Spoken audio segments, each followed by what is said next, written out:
Hello everyone, welcome back to the fish room. This is Andrew Perkowski checking in. Today's video is about my Ataeniobius toweri colony. I've had a lot of success breeding these guys with this Nymphoides in here. The fry tend to hang out directly on top of the leaves shortly after birth, and will stay there for the first few weeks before becoming free swimming.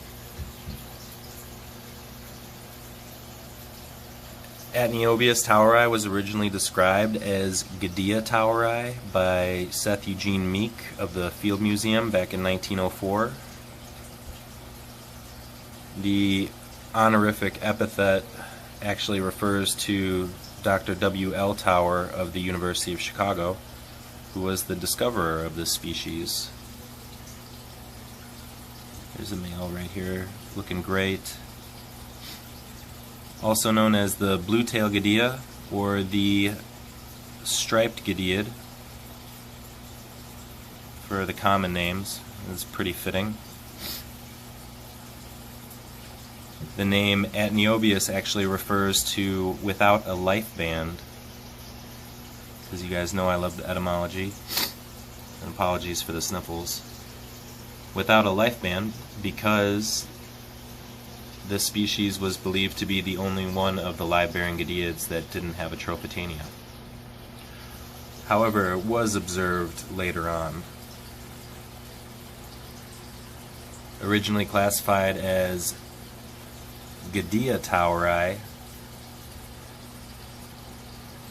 it was actually determined later that this species forms one of the more basal, is the most basal species of the Girardinoctheni tribe, whereas Goodea atropinus, which was actually synonymized with Goodea gracilis, forms the most basal species of the Chapeloctheni tribe.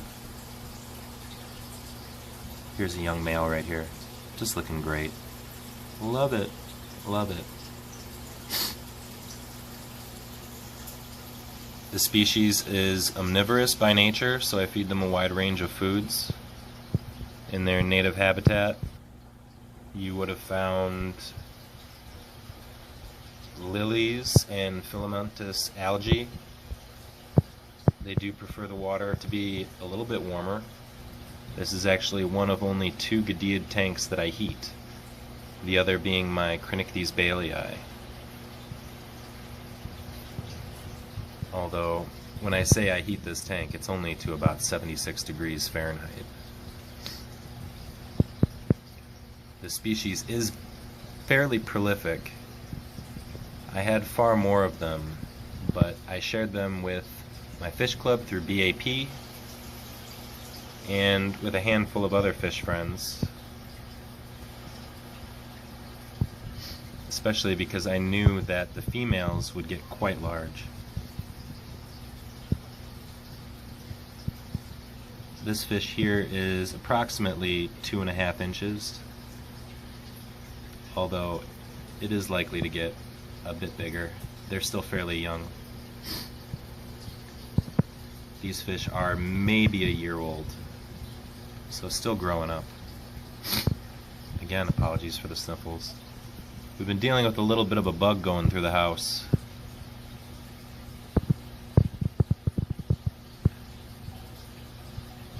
These guys are in a 20 long. There's a little bit of guppy grass floating around.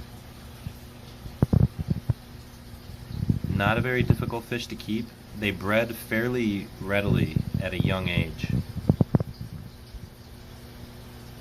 When I got them, they were barely sexable, and within 4 months I had about 20 fry.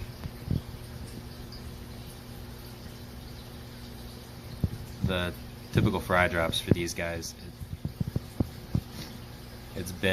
I've noticed as many as 20 fry at a single time, but it could have been just that there were a couple females. My breeder group in here is 2 males and 3 females.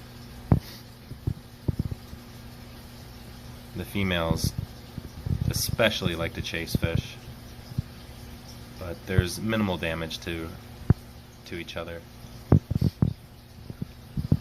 And like I said, the fry themselves, they were dropped in this tank. I didn't pull them.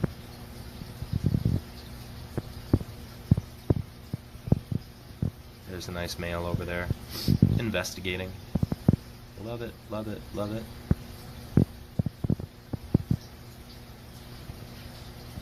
Just a really cool fish. The location on these guys is Anteojitos in San Luis Potosi, which actually puts them on the Atlantic slope, as opposed to most of the other fish I keep here are from the Pacific slope in central Mexico. Well, if you guys like what I'm doing, I hope you hit like and subscribe. Feel free to share the videos around, trying to spread awareness for these incredible fish.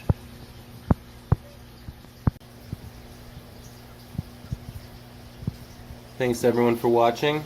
I hope you really enjoyed these guys. What an incredible fish.